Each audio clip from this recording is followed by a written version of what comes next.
ক'বলৈ ওলাইছোঁ কুণ্ডলী মিলনৰ বাহিৰৰ কিছু প্ৰধান তথ্য বিবাহৰ ক্ষেত্ৰত। এহাল মাক দেউতাকে বা পৰিয়ালৰ বাকীবিলাক সদস্যয়ো এখন বিবাহৰ কাৰণে দৰা কইনাৰ নতুন এটা জীৱনৰ আৰম্ভণিৰ কাৰণে যেনেকৈ কল্পনা জল্পনা কৰে, যেনেকৈ খৰচ পাতি কৰে বা যেনেকুৱা সপোন দেখে বা যেনেকুৱা আশা ভৰসাৰ মাজেৰে দিনবোৰ অতিবাহিত কৰি লাষ্টত গৈ বিবাহ পাশত দুয়োজন ব্যক্তিক আবদ্ধ কৰায়, সেই দিশটি কিন্তু মই সদায় সম্পূৰ্ণ কুণ্ডলী মিলন কৰাই বিবাহ কৰাৰ পক্ষত আপোনালোকক কৈ থাকোঁ। কাৰণ কুণ্ডলী মিলন কৰি যদি আপোনালোকে বিবাহ কৰায়, এনেকুৱাটো নহয় যে আপোনালোক সকলোৱে মোৰ ওচৰত কুণ্ডলী মিলন কৰাব। গতিকে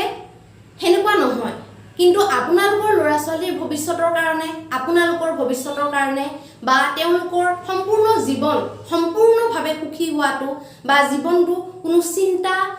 বিশেষ বেমেজালি বৈবাহিক সম্পৰ্কটোক লৈ বেমেজালি নোহোৱাকৈ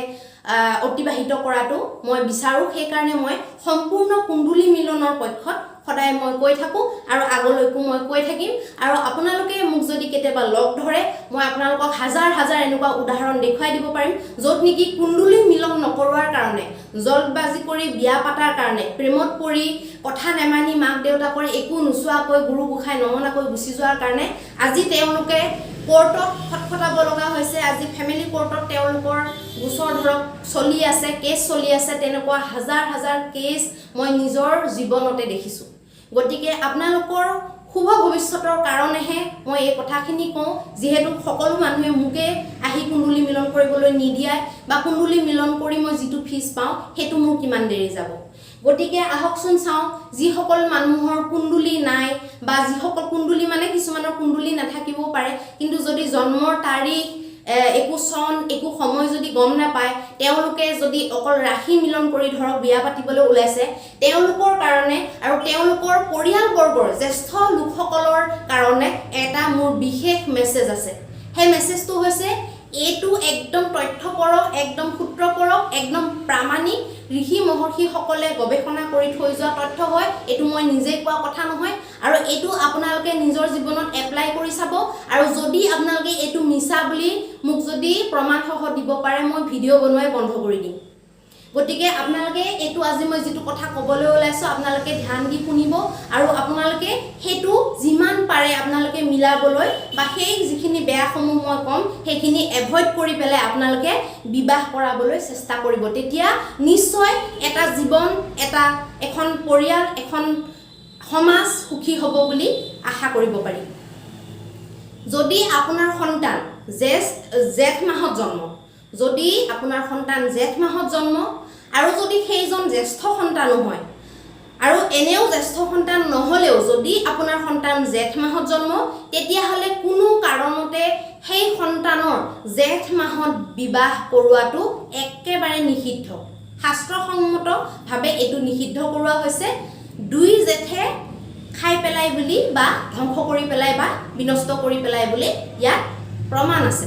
2 জেঠ মানে জেঠ মাহত জন্ম হোৱা ল'ৰা ছোৱালীৰ বিবাহ জেঠ মাহত কৰাব নালাগে। দ্বিতীয়তে, দুটা পৰিয়ালৰ ডাঙৰ 2টা সন্তানৰ বিয়া কৰাব নালাগে। এইটো কথা বহুতে হয়তো জানে, বহুতে হয়তো ফ'ল' কৰে। ডাঙৰজন ল'ৰাৰ লগত সেই বেলেগ এখন ঘৰৰ ডাঙৰজনী ছোৱালীৰ লগত বিবাহ কেতিয়াও কৰোৱাব নালাগে। ডাঙৰজনী কেতিয়াবা আকৌ এইটো বহুতে ভুল হৈ যায়, সেই ছোৱালীজনীৰ বা সেই ল'ৰাটোৰ যদি মাকৰ প্ৰথম সন্তানৰ যদি গৰ্ভপাত হৈছিল, তেতিয়াহ'লে কিন্তু সেইটো প্ৰথম সন্তান বুলি নহয়, দ্বিতীয় সন্তান বুলিহে পৰিগণিত হ'ব। গতিকে সেইটো ভালদৰে আপোনালোকে সুধি ল'ব। যদি প্ৰথমতে গৰ্ভপাত হৈছে বা এজন ঢুকাইছে, তেতিয়াহ'লে কিন্তু সেইটো প্ৰথম ঘৰখনৰ দেখাত সন্তান হ'লেও সি প্ৰথম সন্তান নহয়, সি তেতিয়া দ্বিতীয় সন্তান হ'ব। গতিকে ডাঙৰ ল'ৰাৰ ডাঙৰ ছোৱালীৰ লগত বিবাহ নিষিদ্ধ। আৰু একেখন ঘৰৰে একেজন ভাই ককাই, একে বাই ভনীৰ বিবাহ একেটা মণ্ডপতে কৰাব নালাগে। আৰু যদি কিবা বিশেষ কাৰণত যদি একেখন মণ্ডপতে বিবাহ কৰাব লগা হয় তেতিয়াহ'লে দুটা কুণ্ড দুটা কলহ প্ৰতিষ্ঠা কৰি দুটা মণ্ডপ প্ৰতিষ্ঠা কৰি দুজন মানুহৰ দ্বাৰা দুজন পণ্ডিতৰ দ্বাৰাহে বিবাহ সম্পন্ন কৰিব লাগে কিন্তু নকৰাটো বেছি ভাল আৰু যদিও বা ওচৰা ওচৰিকৈ আপোনালোকৰ বিবাহ কৰাবলগীয়া বহুত জৰুৰী কিবা পাৰিবাৰিক এনেকুৱা কণ্ডিশ্যন আহি পৰিছে যে দুয়োটা ভাই ককাই বিয়া একেবাৰে ওচৰা ওচৰিকৈ কৰিব লাগে মিনিমাম আপোনালোকে 2 মাহৰ গেপ বিবাহৰ মাজত দিব ককাই ভাই হওক বাই ভনী হওক 2 মাহ গেপ দিয়াৰ পিছত আপোনালোকে বিবাহ সম্পন্ন কৰিব পাৰিব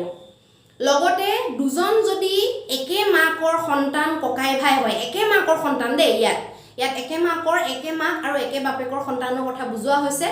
দুজন একে ককাই ভাইৰ বিয়া এখন বিপৰীত এখন ঘৰৰ দুজনী নিজৰ ভাই বাই ভনীলৈ কেতিয়াও কৰিব নালাগে মানে এখন ঘৰৰ দুইজন ককাই ভাই নিজৰ ককাই ভাই একে মাকৰ সন্তান আকৌ ইখন ঘৰৰ ছোৱালী দুজনীও একে মাকৰ সন্তান ককাই ভাই আৰু হে তেনেকে বাই ভনীৰ বিয়া একেখন ঘৰতে তেনেকে অদলা বদলিকৈ কৰাব নালাগে একেখন ঘৰতে মানে সম্পন্ন কৰাব নালাগে হেতু শাস্ত্ৰসঙ্গতভাৱে নিষিদ্ধ শাস্ত্ৰসঙ্গতভাৱে তাক বেয়া বুলি মানা গৈছে কিন্তু মানুহে নিজৰ সুবিধাৰ্থে এটো সমাজত নিয়ম বনাই কোনোবাই ঘৈণীয়েক যদি মানে ঢুকাই যায় তেতিয়াহ'লে নিজৰ যিজনী সৰু ভণ্টি ওয়াইফৰ সৰু ভণ্টি বিয়া কৰাই আনে বা তেনেকুৱা প্ৰচলন আমাৰ সমাজত আমি দৈনন্দিন দেখিবলৈ পাই থাকো আৰু তাৰ পিছত জন্ম নক্ষত্ৰ দৰা আৰু কইনাৰ জন্ম নক্ষত্ৰৰ দিনাই বিবাহৰ দিন পেলাব নালাগে যিদিনা আপোনালোকে বিবাহৰ ডেট নিৰ্ধাৰণ কৰিছে সেই ডেটটোত আপোনালোকে তিথি কেইটা আৰু নক্ষত্ৰটো তিথি আৰু নক্ষত্ৰ লৰা আৰু ছোৱালী কইনা আৰু দৰাৰ জন্ম তিথি বা জন্ম নক্ষত্ৰ কৰিব নালাগে হেতু অত্যন্ত কিন্তু মাৰক আৰু পৰাপক্ষত যিবিলাক ছোৱালী জেঠ মাহত জন্ম ছোৱালী বিলাকৰ বৰজনা থকা ঘৰলৈ পৰাপক্ষত বিয়া নিদিয়াই ভাল মানে ধৰক এটা লৰালৈ জেঠ মাহত জন্ম হোৱা এজনী ছোৱালীক বিয়া দিব তাৰ ডাঙৰ ভাই আছে হেতু যদি তেনেকুৱা কণ্ডিশ্যন হয় ডাঙৰ ভাইকৰ কাৰণে স্বামীৰ ডাঙৰ ভাইকৰ কাৰণে জেঠৰ কাৰণে ক্ষতিকাৰক বুলি কোৱা হৈছে অৱশ্যে তাৰ কিছুমান নিদান আছে সেই নিদানসমূহ কৰি পেলাই আপোনালোকে বিবাহ সম্পন্ন কৰাব পাৰে গতিকে জন্ম নক্ষত্ৰ জন্ম তিথি এইবিলাক আৰু জন্ম মাহ যিটো মাহত দৰা আৰু কন্যাৰ জন্ম হৈছে দুইটাৰে যিটো মাহত জন্ম হৈছে সেই মাহত বিবাহ সম্পন্ন কৰাব নালাগে এই কথাকিটা শাস্ত্ৰসম্মত বহুত আদিম যুগৰে পৰা চলি অহা বৰ্তমান এতিয়া মাজতে কি হৈছে গুৰু গোসাঁই নমনা হৈছে আৰু নিজে নিজৰ ডিসিশন লবলৈ লৈছে সেই কাৰণে আসলে বিভ্ৰান্তি বিলাক আমাৰ ঘটনা দুৰ্ঘটনা বিলাকো বাঢ়ি গৈ আছে গতিকে এইগিটা যদি আপোনালোকে ফলো কৰে আপোনালোকৰ যদি একো নাইও একো বস্তু নাই বলে date of birth time of birth একো নাই তথাপিও এইগিটা বিন্দু মই যিগিটা বিন্দু এতিয়া কলো সেইগিটা বিন্দু আপোনালোকে এপ্লাই কৰি বহু সংখ্যক আপোনালোকে বিবাহ বিচ্ছেদৰ পৰা বৈবাহিক অশান্তি অকাল মৃত্যু বিধুৰ যুগ বিধৱা যুগ এইবিলাকৰ পৰা বাচিব পাৰিব যাৰ জন্ম কুণ্ডলী বা date of birth time of birth এইবিলাক নাই তাৰ কাৰণে এইখিনি কোৱা হৈছে আৰু যাৰ আছে তাৰো এইখিনি মিলাই বিয়া কৰালে নিশ্চয় আপোনালোকে বৈবাহিক জীৱনটো খুব লাভ কৰিব পাৰিব গতিকে ভিডিওটো চাই যদি ভাল লাগে আপোনালোকে আমাৰ চেনেলটো একদম নতুন গতিকে যদি ভাবিছে যে এই চেনেলটোৰ পৰা কিবা এটা ভৱিষ্যতে ভাল কিবা এটা পাম বুলি ভাল কিবা আপোনালোকে যদি অলপ হলো কিবা এটা ভাল লাগিছে ভিডিওটো চাই বা ইয়াত দিয়া মেছেজ বিলাক যদি ভাল লাগে আপোনালোকে ভিডিওটো এটা লাইক কৰি দিব মোৰ উৎসাহটো বৰ্ধন কৰাৰ বাবে আৰু আমাৰ চেনেলটোক আগুৱাই নিয়ক সাবস্ক্ৰাইব কৰক আৰু যিসকলক প্ৰয়োজন নাই এই চেনেলটোত যিবিলাক কন্টেন্ট দিয়া হয় যাৰ প্ৰয়োজন নাই তেওঁলোকে স্কিপ কৰিব পাৰে তেওঁলোকে সাবস্ক্ৰাইব নকৰিলেও চলিব গতিকে ভিডিওটো ইমানতে সমাপ্ত কৰিছো ধন্যবাদ